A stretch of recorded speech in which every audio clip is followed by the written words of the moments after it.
Did you see OpenAI 10% stake in AMD? Yeah, dude. Can we chart this out real quick? OpenAI is buying a ton of GPUs from AMD while at the same time taking a 10% stake in them. So we've got what? We got NVIDIA putting money into OpenAI, who's putting money into AMD.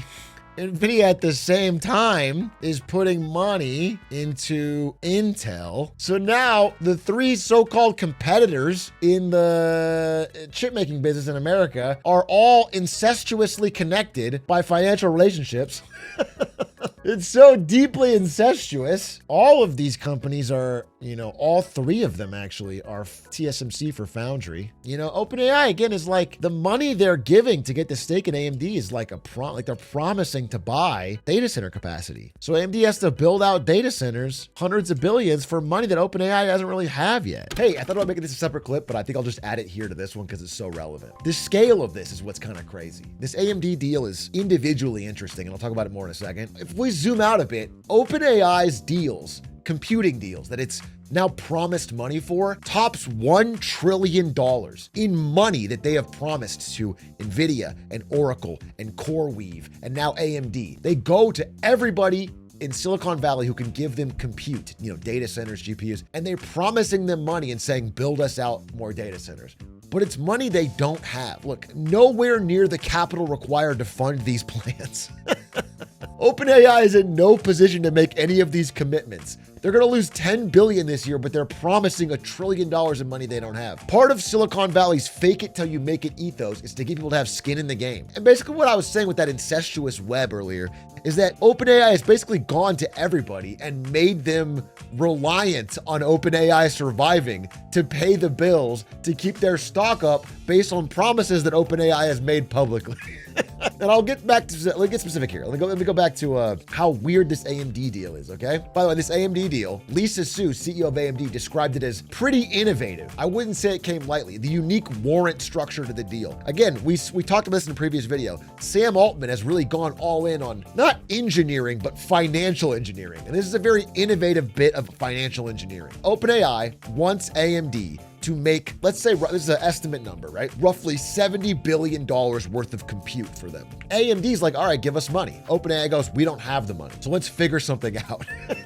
So here's what they do. OpenAI will give you $70 billion of money it doesn't really have. And then AMD will give you back stock, 10% of the company, which is currently valued at around $34 billion.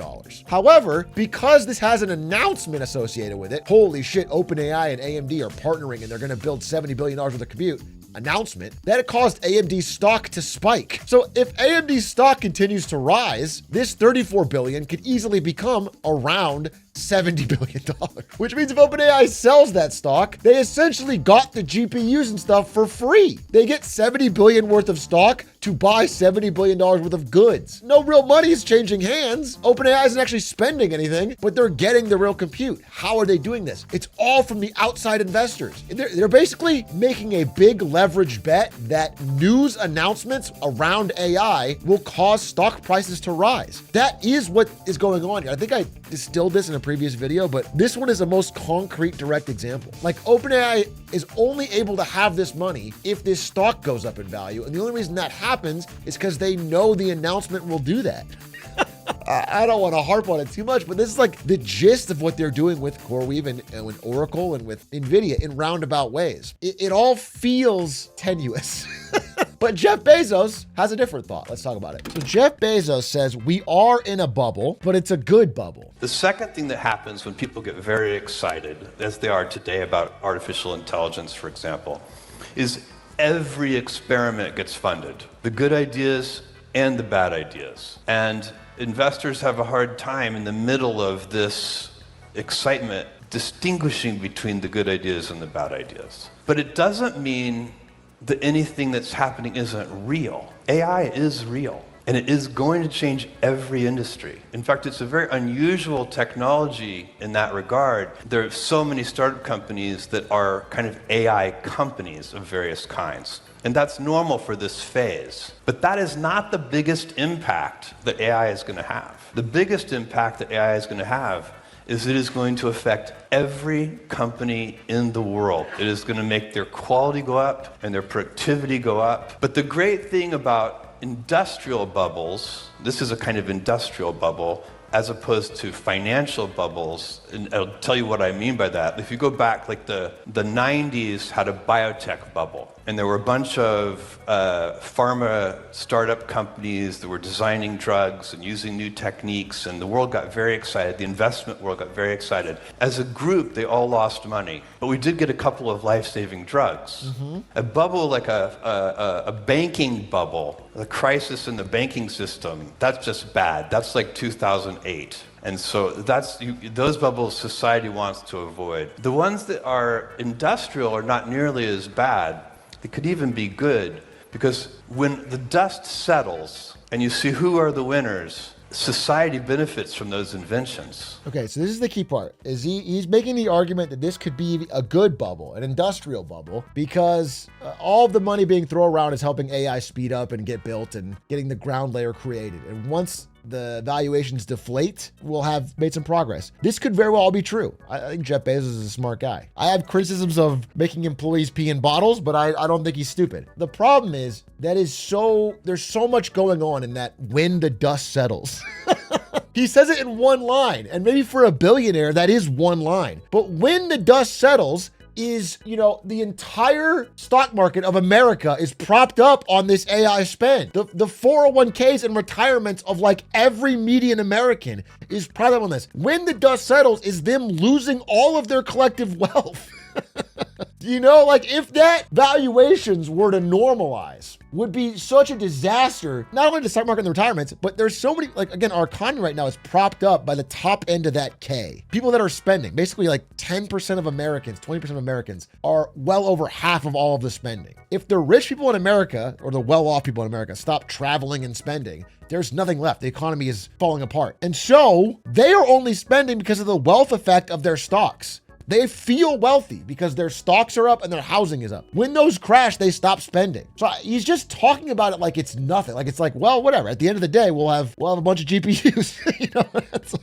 If this is a massive misallocation of capital and this is a bubble, then the interim pain is going to be severe. It could have political effects. People become more radicalized in a recessionary environment. It's not that I disagree that AI will be world changing. And it's not that I disagree that in the long term, it will have big impacts on all businesses. I actually agree with most of the things he's saying. It's just that he's so cavalier about if it's a bubble, who knows? Okay, it'll be good. You're flashing forward. I mean, even people lost their savings in 2001. Canada, Canada had when Nortel was wiped out for Canada, they had long lasting pain for decades afterwards. People were hurt for that for years. So I feel like he's being too cavalier. The benefits to society from AI are going to be gigantic.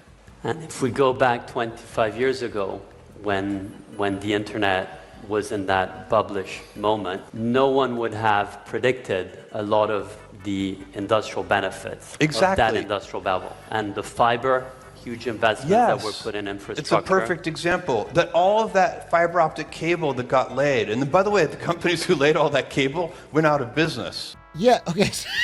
He's so excited about it.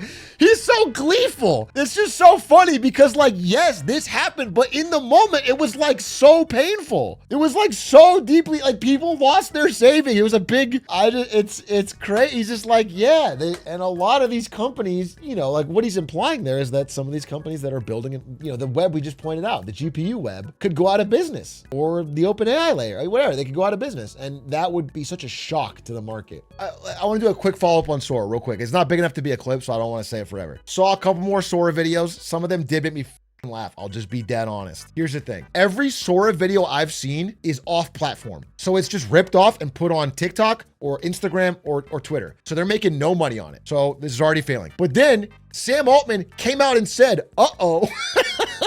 People are making way more Sora videos than we thought. It's all costing us money. We haven't made any money yet. He just said this. Two things he said. This is pretty funny. Sora update 1. We've been learning quickly from how people are using Sora and taking feedback from users, right holders, and other interested groups. Because if you remember in my first video about it, I was like, hey, the way they're doing copyright makes no sense. Having an an opt-out program for copyright violations is not legal. And Sam Altman and his team figured that out pretty quick. We're gonna make 2 changes soon. First, we will give rights holders more granular control over generation of characters, similar to the opt-in model for likeness, but with additional controls. They're changing it. We're hearing from a lot of rights holders who are very excited. No, you're not. You're hearing from a lot of lawyers. From a lot of lawyers. I think the WWE freaked out. The WWE had all of its lawyers on Insta call, battering your door down. And that's just one of many who are freaking out. There was like, dude, it was generating episodes of Rick and Morty, of anime, of SpongeBob, of Disney. It's crazy. They thought they'd get away with that. Also, we'd like to acknowledge the remarkable creative output of Japan. We are struck by how deep the connection between users and Japanese content is. Wait, I want to show you something. This is what I feel like when he says connection between users and Japanese content. This is a Sora video of Sam Altman. Japan is so cool. Everything is free. Okay, I'm taking these. Oi, coming up. Stealing Studio Ghibli's work. Bring those back. Whoa, gotta go. Stop, give them back. Nope, too late. Hey, come back here. Free art, baby. That's what's actually happening. The whole idea of this, though, that's the copyright stuff, and that's gonna get figured out. They're gonna have to tighten up their controls or whatever, figure that out. But the second thing, and this is the main reason they created this app to begin with, and we talked about this in video 1. We're gonna have to somehow make money for video generation. He says, people are generating much more than we expected per user, and a lot of videos are being generated for very small audiences. Duh. That's how all social media works. What did you think? It was gonna be all bangers? It was gonna be people make one video that hits for millions of views every time? Most people are gonna make slop crap for their friends. Every time it costs you a bunch of GPU runtime to make, then it's a huge net loss. So they're gonna try and share some of the revenue with rights holders who want their characters. So they're hoping they can like get SpongeBob or Disney to agree to take a cut rather than shut them down. I very much doubt there's enough revenue to make that worthwhile. But I think what he's quickly realizing is this is not a moneymaker. I think they thought this would be a moneymaker, but all this is it's like imagine hinging your multi-billion-dollar business on this website. You guys ever used meme generator? Is Sam Altman stupid as generate? Now, is this a multi-billion-dollar? Is this worth a lot of money? Now, this is not a website that's worth $500 billion. They make a little bit of money on ads, but this is not a profit. This is like a big, powerful business. Do you understand? Get that, like, this is all that Sora is right now. It's a meme generator for other websites. People go there, they make some kind of meme, and they bring it back to TikTok and they share it. There's no money in that for you, Sam. But this costs like 0.00001 cent to create, but creating the video costs a lot of money. You have to run a lot of GPUs for that. So yeah, I think this is proving to be kind of a really stupid idea. This AI slop infinite content farm. And that's with Sora being used. As far as I can tell, the meta one, the vibes one, that's not even being used, bro. Then it doesn't even have any user. They just made an infinite generated slop farm for AI and no one even used it. Sora has users. Sora's #1 in the App Store, but it's not making any money.